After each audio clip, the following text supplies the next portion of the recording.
Jello.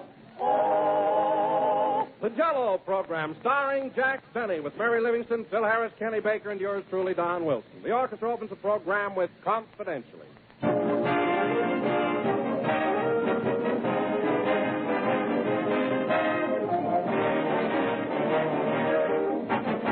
When I was a kid spending the summer in the country, my grandfather used to tell me about the country stores when he was a boy.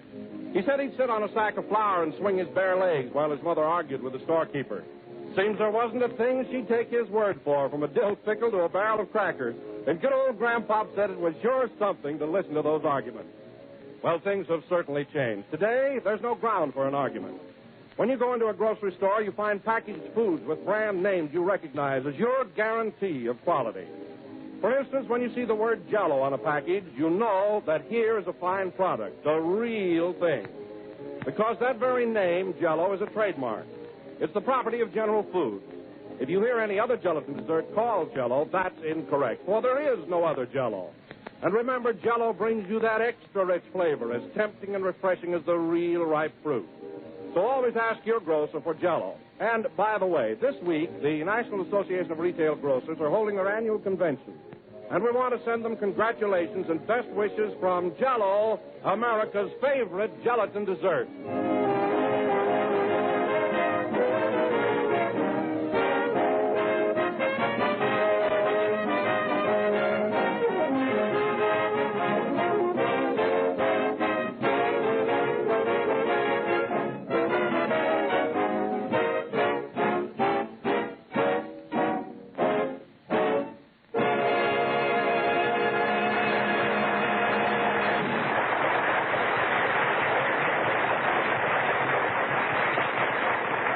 Confidentially played by the orchestra. And now, ladies and gentlemen, this being Father's Day, we bring you a man who is daddy to a polar bear, Jack Benny.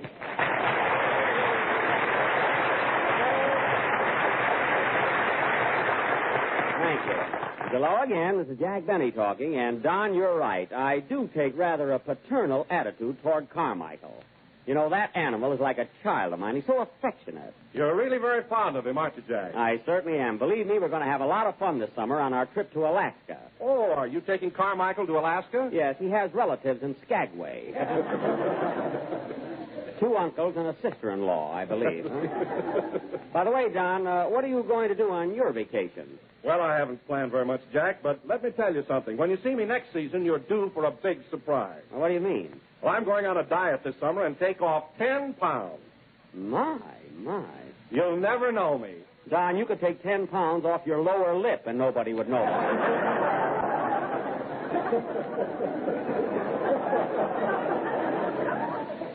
Now, when you go on a diet, you ought to try and take off about 50 or 60 pounds. Why, you'd even feel better. Jack, this may surprise you, but I'm not as fat as you think. What appears to be fat is really muscle. Oh. My stomach, for instance, is as solid as the Rock of Gibraltar. Oh, it is.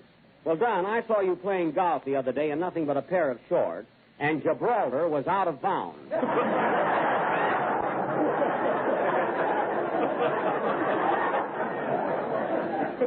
What a physique. Say, Jack. Yes, Phil? I wouldn't talk about Don's figure if I were you. I've seen you around your swimming pool, and you're no Adonis in a bathing suit. Oh, I'm not, eh? Your chest caves in, your stomach sticks out, and your legs look like they were tired of it all. Well, Phil, you don't even have to get undressed to lose a beauty contest. You know, your nose looks like a pack mule with those bags hanging down each side.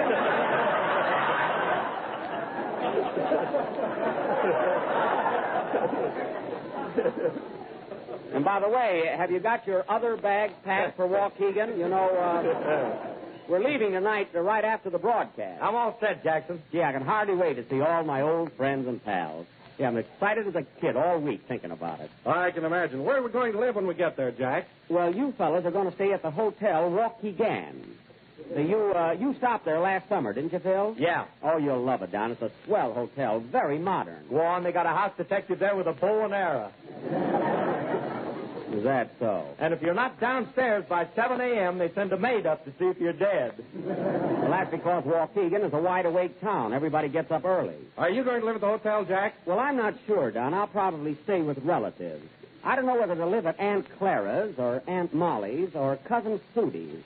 They're all so anxious to entertain me. Well, which one is the closest to town? Aunt Molly. She lives right over the elite Turkish baths. As a matter of fact, she's a rubber there. Oh, hello, Mary. Hello, Jack. Oh, say, Jack, I just got a wire from Mom, and she won't be able to meet us in Waukegan. Well, I'm just sick about that. What does your mother say? She says that, Dear Mary, we'll be unable to take the train to Waukegan, as your grandfather, who is off the beam again, cut paper dolls out of the tickets.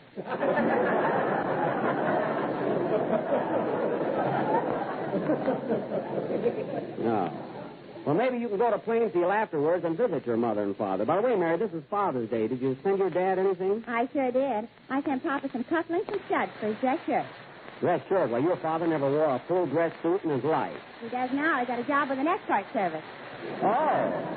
Fine. Now, when he takes Mom to the movies, he charges her 60 cents an hour. Well, it's worth it to go out with her.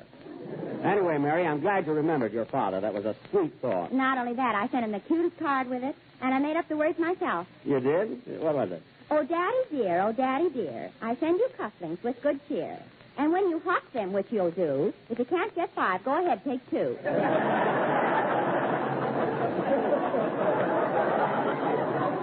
Well, that's a lovely sentiment. He'll probably take advantage of it. Say, Jack, I sent a present to my father down in Tennessee that he'll be crazy about. I sent him a vacation outfit. A vacation outfit? Yeah, a hammock, a jug, and a fly swatter. Well, he's all set for the summer. What does your father do in the winter, Phil? Same thing, only we give him a blanket. Well, that's the life, I suppose. Take it easy and don't worry about anything. You know, it's kind of nice that Dad gets a break once a year. I sent my father a pair of leggings. Oh, is he still with Western Union? No.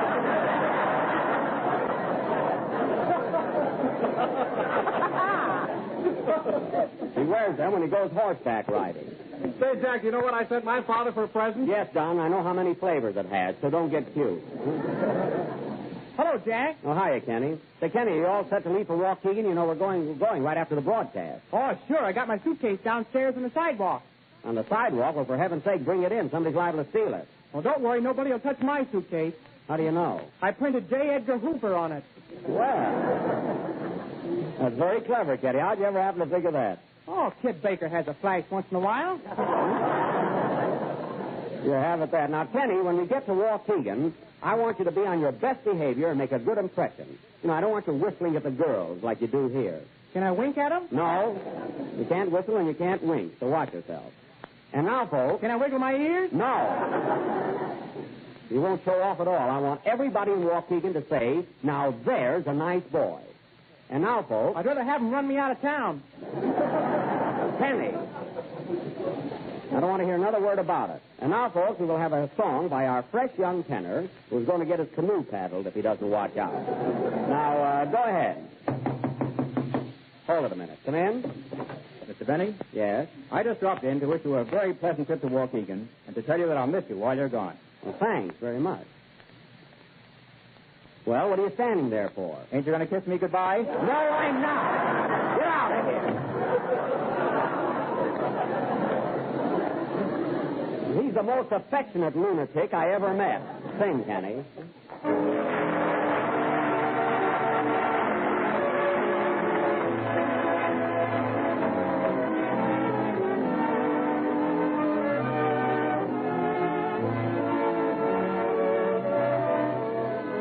Don't worry about me, I'll get along. Forget about me. Happy, my love. Darling, why should you cling to some faded thing that used to be? If you can forget, don't worry about me.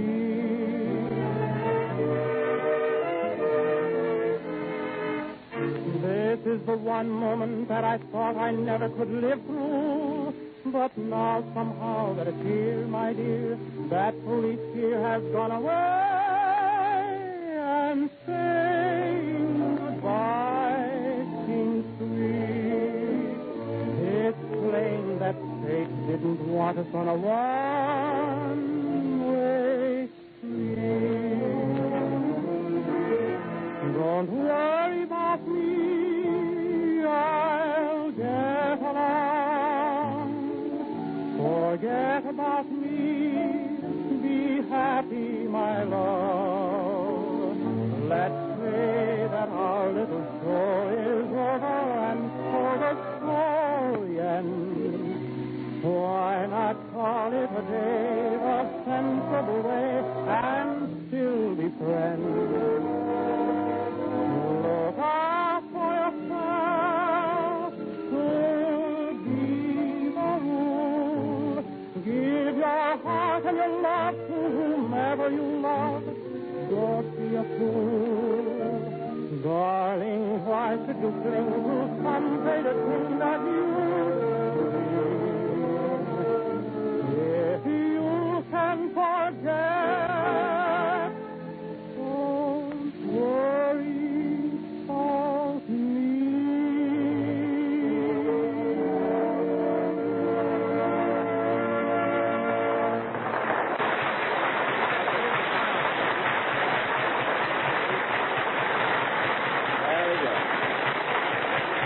That was Don't Worry About Me, sung by Kenny Baker. And, Kenny, before I forget, I saw your picture, the Mikado, last night, and I thought you were swell in it. You look great in Technicolor. Oh, I thought I was too darn pretty. Well, that oughtn't to worry you. Good looks never hurt anybody. At least it's never hurt me. Can I say something, Jack? No.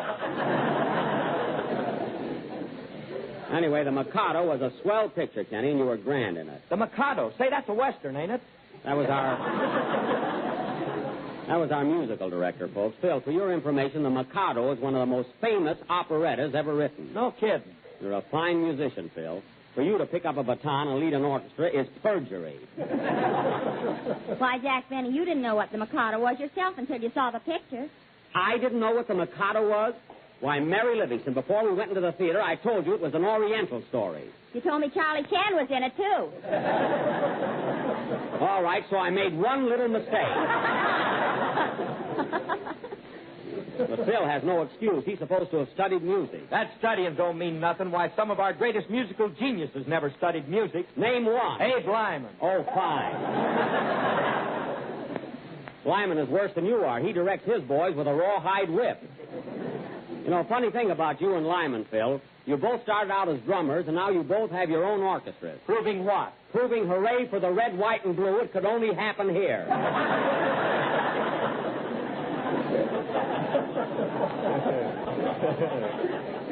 That's what. Oh, Jack, why do you criticize other musicians? You took violin lessons for 12 years, and all you can play is Love and Bloom. All I can play is Love and Bloom. What's the matter with Thanks for the Memory? What's the matter with Deep Purple? Nothing until you start sawing on them. Listen, Mary, your opinion doesn't matter very much. If you want to know something, I've been complimented by Heifetz. Heifetz? Why, Heifetz doesn't even know you're alive. He does, too, because he tried to shoot me once.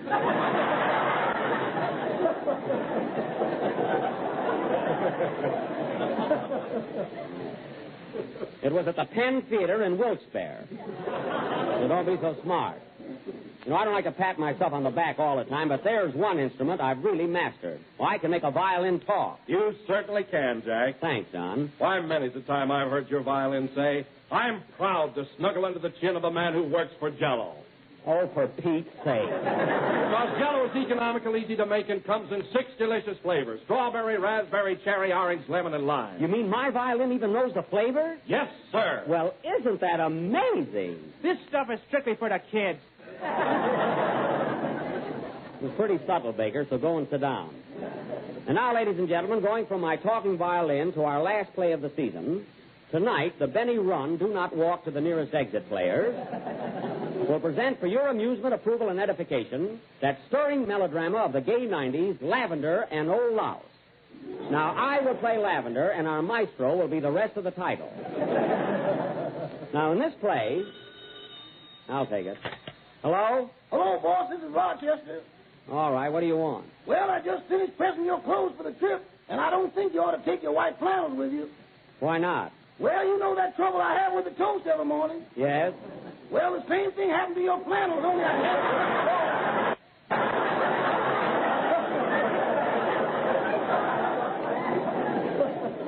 Rochester, did you burn a hole in my new white flannels? It ain't my fault, boss. It's that cheap material. Cheap material? What are you talking about? I paid $45 for those pants. $45? Yes. Is this you, boss? Yes, it's me.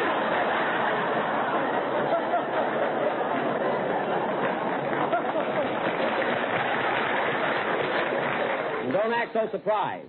By the way, is Carmichael all ready? I think you're making a mistake taking that polar bear to Waukegan. Well, I'm not going to leave him in the house by himself for 2 weeks. He'll get lonely. Why don't you rug him? Rug him, Rochester. I'm getting tired of these constant threats against Carmichael. Now put him in that big packing box and take him to the station. I can't put him in that box, boss. Why not? I'm talking from there now. You're in the packing case? Well, for heaven's sake, where's Carmichael? He's sitting on the lid. Oh, my goodness. If I had a long pin, I'd dethrone him.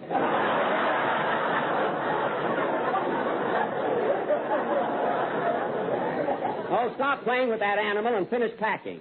And by the way, Rochester, I'm taking my violin with me, so don't forget it. Doggone, I looked high and low for that fiddle, and I can't find it nowhere. Oh, well, I suppose it never occurred to you to look in my violin case. I did, boss. Well? There ain't nothing there but 4 strings and a fat termite.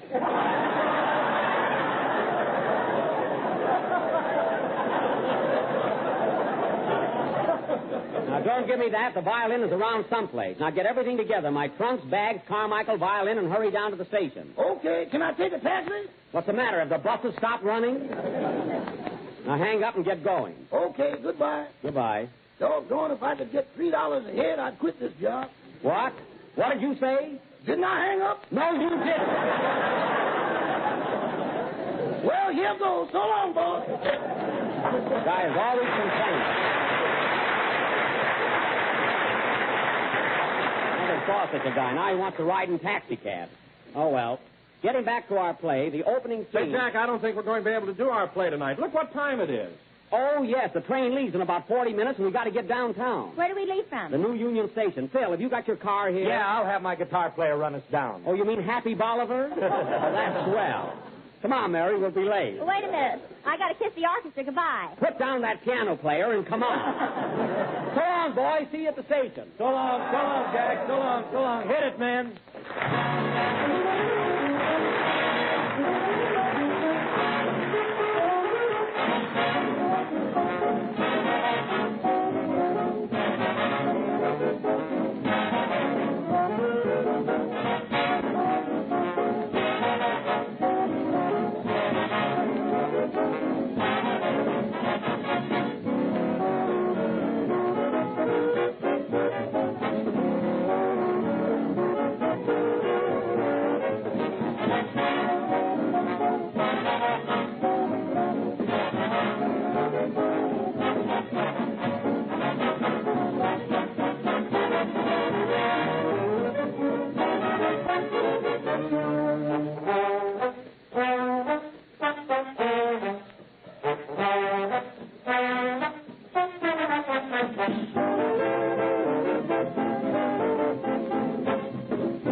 Now, stick close to me, everybody. I don't want anyone missing the train. I'll call the roll. Don Wilson? Here. Mary Livingston? Oh, Jack, stop acting like a scoutmaster. Well, I'm trying to be systematic. Hey, Kenny, get a load of that blonde. Wow, what a doll. Ain't she something? Hiya, babe. Hello, Kenny. Why, Kenny, do you know her? Yeah, that's my Aunt Rosie. Well, she ain't my aunt. Wait a minute, Rosie. Bill, come back here. You'll miss the train. Oh, Don, take a look around, see if you can find Andy in Rochester. Okay, Jack. see. I don't know where they are. All aboard. Train leaving on track 3 for Santa Monica, Santa Clara, Santa Anita, Santa Barbara, and Santa present to your dad is Father's Day. Forward!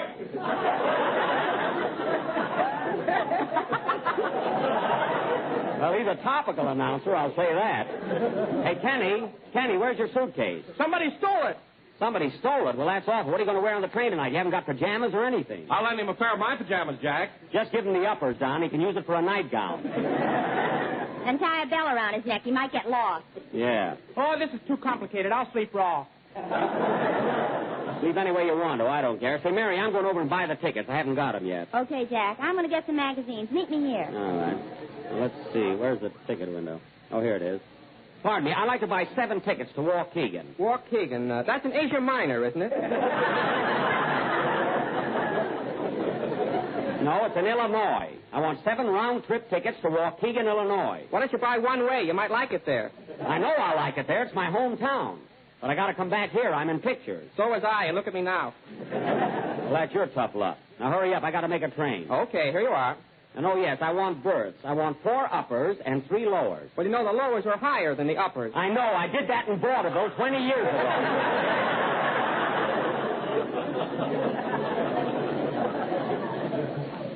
So don't start that routine. Just give me the berth. Here you are. Thanks. Gee, what a guy. Have a nice trip, Deadpan. Deadpan, he wants me to laugh yet. All aboard. Train leaving on track 16 for Louisville and Bowling Green, Nashville, Knoxville, Vicksburg 2, and all points south on the choo-choo-choo.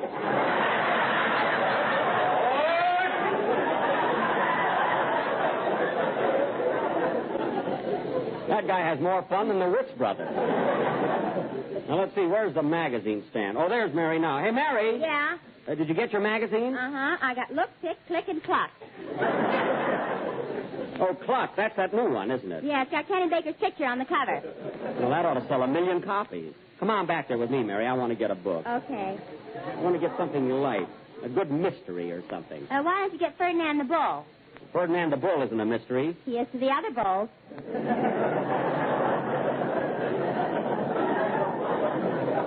I'll pick out my own book. Now, here we are. How do you do, sir? Now, how do you do? I'd like to get a book, please. A real good mystery story. Yes, sir. Have you read Phil Harris and his gang or Murder at the Wilshire Bowl? No, but I get what you mean. Say, Jack, here's a swell book, and it's a special. A special? What is it? The rains came and an umbrella for $2.50. Oh, that's by Louis Bromfield. He's a little too deep for me. Say, buddy, what's your best seller here? Well, our most popular book is Twin Infiltration Ungenfitted by Kansas Jr. Funny, I never heard of that. Why, it's very popular. He also wrote Twin Infiltration and the Life of Amos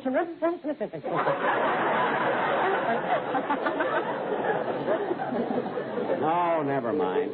Come on, Mary. Wait a minute. Why don't you take this one, Jack? What's that? Ralph Ram did it by George P. Swampum. Don't you start that stuff. Hey, buddy, just give me a Saturday Evening Post. There you are. Come on, Mary, let's go. Buy any kind of portion. Oh, see.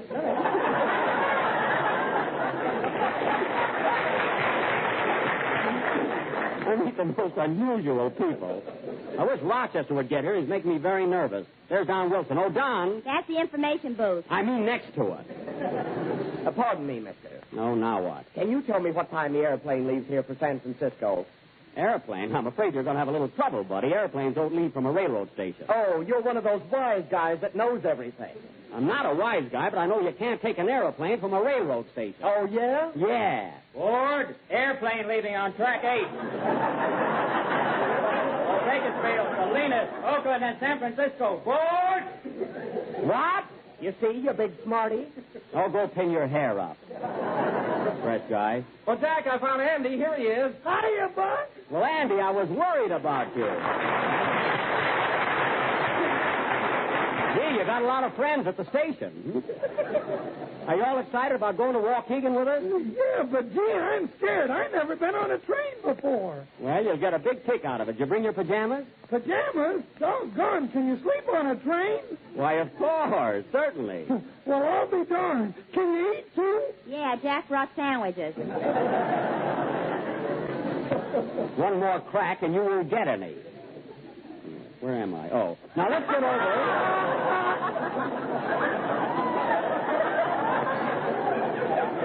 it. Hate to miss my place at the station. Now, let's get over to the gate. How long does it take to go to Waukegan anyway? Well, Andy, we'll be on the train for 2 whole days and 2 nights. We will? Yep.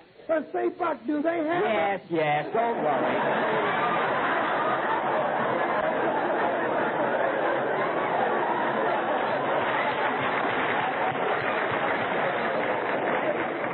You'll be all right. Well, what are we going to Waukegan for anyway? Well, Andy, we're going to do our last broadcast from there. And besides, we're going to have the premiere of that new Paramount picture, Man About Town. Starring Jack Benny. Get it all in. Never mind. Hey, Phil, stick around here, will you? I don't want to have to look for you. Okay, Papa. Yeah, I wish Rochester would get here. The train will be pulling out in a few minutes. Well, it's your own fault, making him look all over the house for that violin. Why do you want to take it to Waukegan anyway? Because my old violin teacher, Charlie Lindsay, will be at the premiere. And I want to show everybody in Waukegan what he's done for me. Well, that's the dirtiest trick I ever heard of. Yeah, well, I'm going to practice every day on the train. Oh, Greyhound, where is thy depot? Phil, if you don't like it, you can stay home. All aboard. Train leaving on track 7 for Grub Hollow, Possum Junction, Squirrel Center, Beaver Creek, Mud City, and Waukegan. Oh, my goodness, there's our train, and Rochester isn't here yet. Yeah, I am, boy. Well, it's about time. You got all the stuff with you? Yep, trunk, bag, violin, and everything. Good. Where's Carmichael? He's buying the tickets. I bought the tickets already. Carmichael, come here. Come on, gang, let's go. Say, Rochester, I'm afraid to put Carmichael in the baggage car. He'll have to share a compartment with you. I don't want that animal in with me. He snores. Oh, what's the difference? You're only going to be on the train 2 nights. Well, if he snores the first night, the second night you can get a piece of him in the dining car. You lay a hand on him and I'll... Hurry up, Jack. The train's leaving. I'm coming.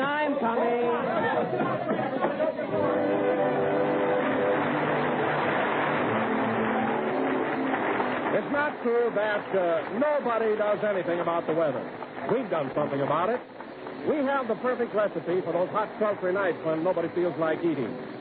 Jellied fruit made with shimmering, fruit-rich lemon Jello, and here's what you do. Dissolve 1 package of lemon Jello in 1 pint of hot water and chill until slightly thickened. Then fold in 1 can of fruit salad cut into small pieces. Mold until firm and serve as dessert or salad, either one. It's, well, delicious lemon Jello with that wonderful extra-rich fruit flavor so tangy and tempting and cool. And molded firmly inside the colorful fruit, peaches and pears, cherries and apricots shining through the golden Jello. It's grand to look at and to eat and easy to make. So ask your grocer tomorrow for some lemon Jello and try this new summer recipe, jellied fruit. That was the last number of the 38th program in the new Jello series. And we will be with you again next Sunday night at the same time, broadcasting from my hometown, Waukegan, Illinois. Well, Andy, are you thrilled being on a train for the first time? I sure am, but say, Buck, ain't it dangerous going through that Indian country? Oh, no, Andy. I've been through it 100 times, and I haven't been scalped once. You'd never know it. Is that so? Good night, folks.